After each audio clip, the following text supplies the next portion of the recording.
জামায়াত ইসলামী গণমিছিল থেকে ডক্টর মোহাম্মদ ইউনূসের কাছে একটি স্মারকলিপি প্রদান করেছে, 5 দফা দাবি পেশ করেছে। তার সাথে আছে আরো ইসলামিক ধারার 8টি সমমনা দল। 5 দফা দাবির ভিত্তিতে একটি দাবি হলো জুলাই সনদ এবং তার আইনি ভিত্তি, জুলাই সনদ এবং গণভোট। 5 দফা দাবির ভিত্তিতে এই গণভোট এবং জুলাই সনদ আইনি ভিত্তি যেন এই নভেম্বরের ভিত্তিতে দেওয়া হয়।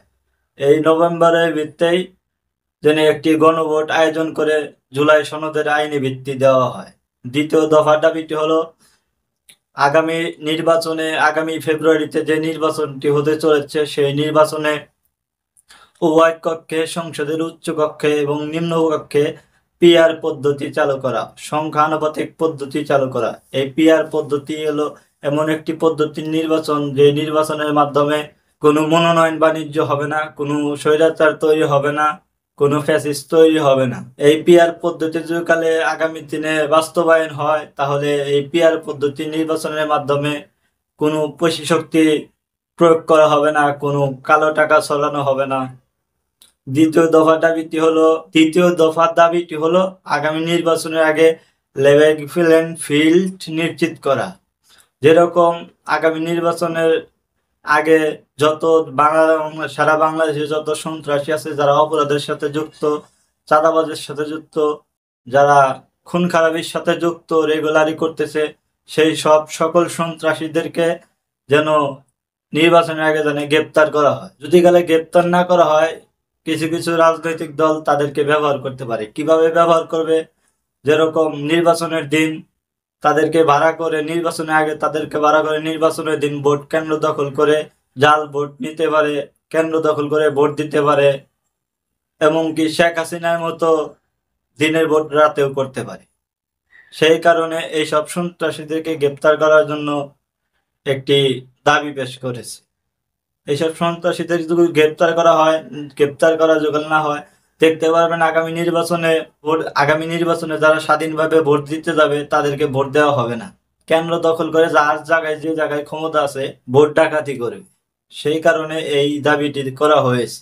তৃতীয় দফার দাবিটি হলো বিচার এবং আগামী নির্বাচনের আগে স্বৈরাচারের বিচার দৃশ্যমান করা। এই স্বৈরাচারের বিচার আগামী নির্বাচনের আগে দৃশ্যমান করা। যেরকম এই স্বৈরাচার জুলাই আগস্টে আপনারা সবাই দেখেছেন, নতুন করে বলার কিছু নাই, কিরকম ভাবে গণহত্যা করেছে। এরকম ভাবে ছাত্র জনতা বুক পেতে দিয়েছিল, তারপরে ওই স্বৈরাচারের মনে কোনো মায়া মমতা কাজ করেনি।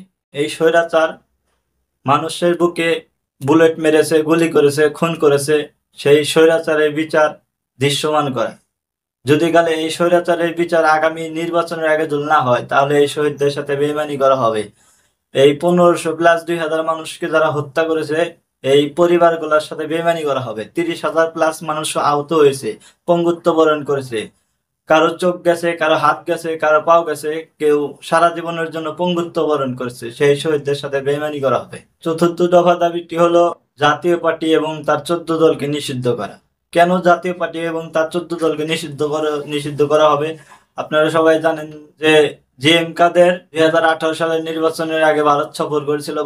ভারতের গণে আসার পরে সাংবাদিকরা তারা প্রশ্ন করেছিল যে ভারত আপনাদেরকে কি বলেছে। এই জিএম কাদের সেদিন বলেছিল যে আমরা ভারতের অনুমতি ছাড়া বলতে পারবো না সেই কথা। এরকম ভারতীয় একটা এজেন্টকে যদি কালে আগামী নির্বাচনে আসতে দেওয়া হয় তাহলে এই শহীদদের সাথে বেইমানি করা হবে।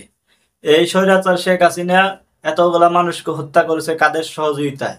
এই 14 দলের সহযোগিতায়, এই জাতীয় পার্টির সহযোগিতায়। এই জাতীয় পার্টি যুগকালে এই শেখ হাসিনা ক্ষমতায় রাখতে যুগকালে সহযোগিতা না করত তাহলে এতগুলা মানুষকে হত্যা করা হইতো না। আপনারা সবাই জানেন কিছু কিছু মানুষকে তো গুম করে ফেলা হয়েছে। নদীতে ভিতরে 8 পাও বেঁধে বালির বস্তা দিয়ে নদীতে ছেড়ে দেওয়া হয়েছে, এভাবে হত্যা করা হয়েছে। কত কত মানুষকে আয়না ঘরে নিয়ে গিয়ে মাসের পর মাস, বছরের পর বছর জুলুম নির্যাতন করে হত্যা করা হয়েছে। কয়েকজন আমরা দেখতে পেয়েছি যে জুলাই আগস্টের পরে ছেড়ে দেওয়া হয়েছে স্বৈরাচার শেখ হাসিনা পালিয়ে যাওয়ার পর, তার আগে কিন্তু ছাড়া হয়নি। এইরকম কত কত মানুষকে যে হত্যা করেছে, সেই হত্যাকারীর একমাত্র সহযোগিতা হলো জাতীয় পার্টি। এই জাতীয় পার্টিকে যদি নিষিদ্ধ না করা হয় আগামী দিনে যে নির্বাচন হবে এই শহীদদের সাথে বেইমানি করা হবে, এই শহীদদের সাথে বেইমানি করা হবে। চ্যানেলটি ভালো লাগলে সাবস্ক্রাইব করতে ভুলবেন না। আসসালামু আলাইকুম।